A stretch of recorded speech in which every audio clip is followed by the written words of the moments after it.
Thank you, Mr. Speaker. Resuming debate, the honourable member for South Okanagan and West Kootenay. Well, thank you, Mr. Speaker. It's an honour to speak tonight on Bill C-68, the new Fisheries Act. And although I grew up and still live far from the coast, my family has a deep history in coastal fisheries. My mother's family, the Munns, once controlled the cod fishery of Labrador, and my great-uncle William Azariah Munn was what you might call a cod liver oil baron. Luckily, my mother hated the stuff so much that she didn't force it on me and my siblings. Now, getting back to the bill, this bill comes from a Liberal promise in the last election campaign when both the NDP and Liberals ran on platforms that included the repealing of Conservative legislation that gutted all the environmental protections of federal legislation. So we're very happy that the Liberals have finally acted on this. I'm not sure why it took so long. This bill finally restores protection for all fish across Canada. And when I say all fish, I'd like to point out that under the previous Conservative legislation, all fish were not created equal.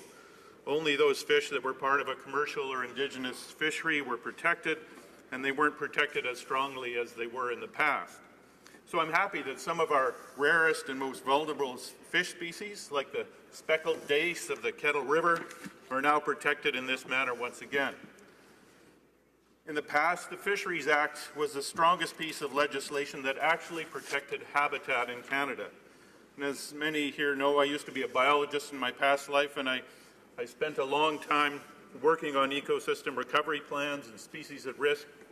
And time and again, my colleagues would point out that the only legislation, federal or provincial, that actually effectively protected habitat was the Fisheries Act.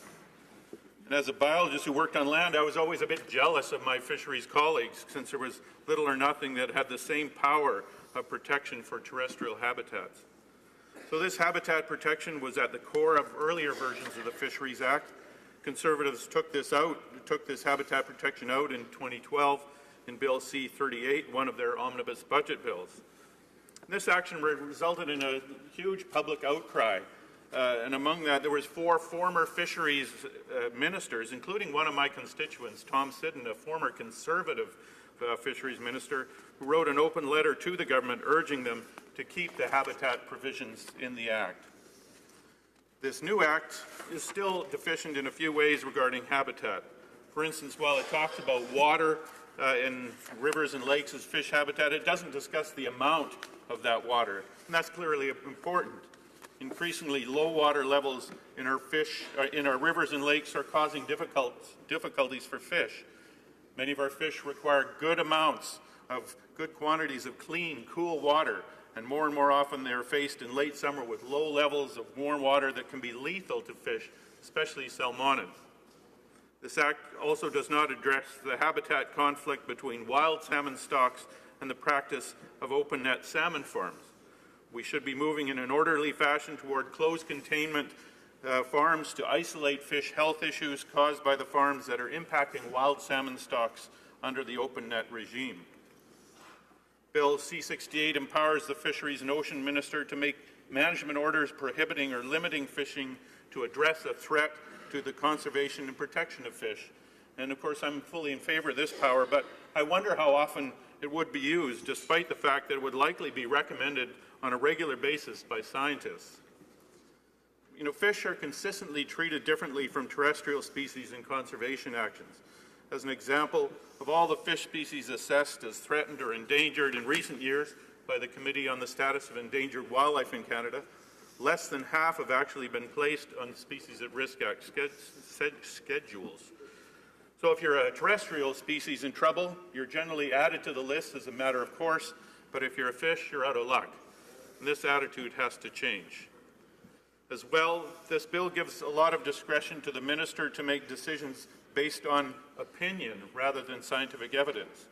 This practice must be limited and only used in exceptional circumstances, so I'm always concerned when it's enshrined in legislation and seemingly encouraged, as it is here and in other recent pieces of legislation such as Bill C-69 on environmental impact assessment.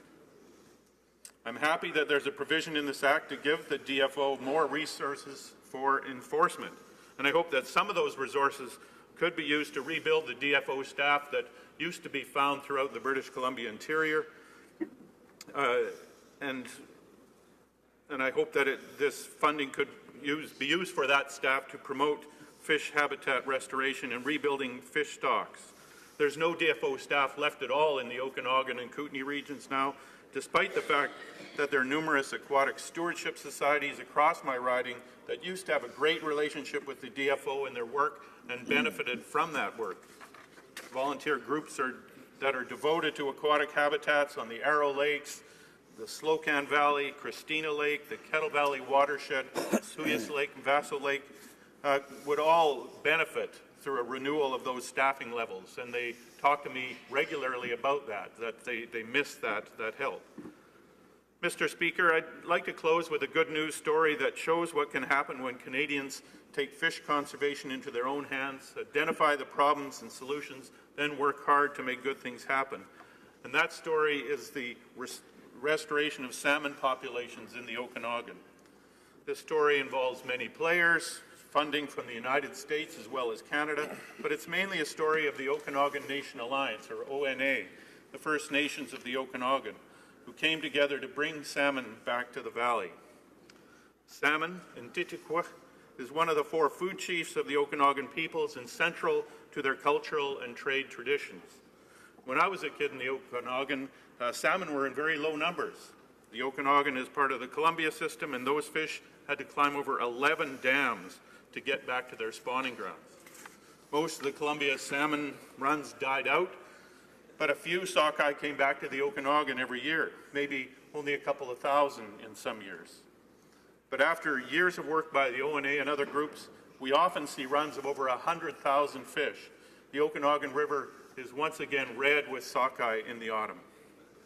The ONA has taken an ecosystem, collaborative restoration approach that combines cultural ceremonies and salmon feasts with technical restoration.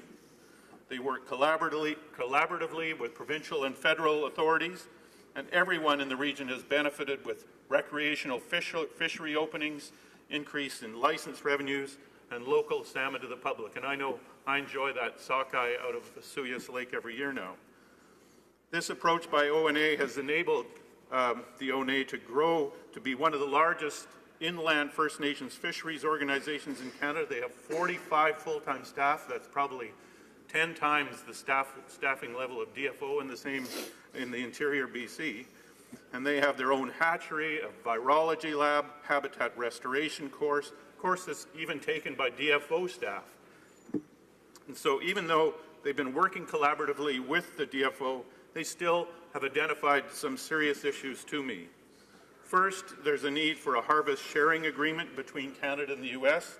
There's no agreement in place to ensure minimum food fishery requirements for First Nations, and there's no other place on the Pacific region where there's up to 150,000 salmon harvested between Canada and the U.S. that doesn't have such an agreement in place.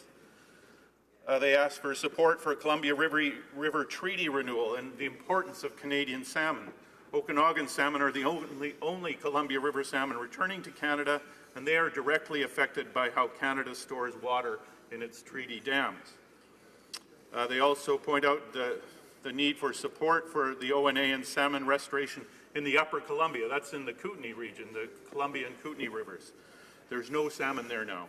ONA has submitted a proposal to DFO, and as asked for by this minister back in September 2017, they have received no response back.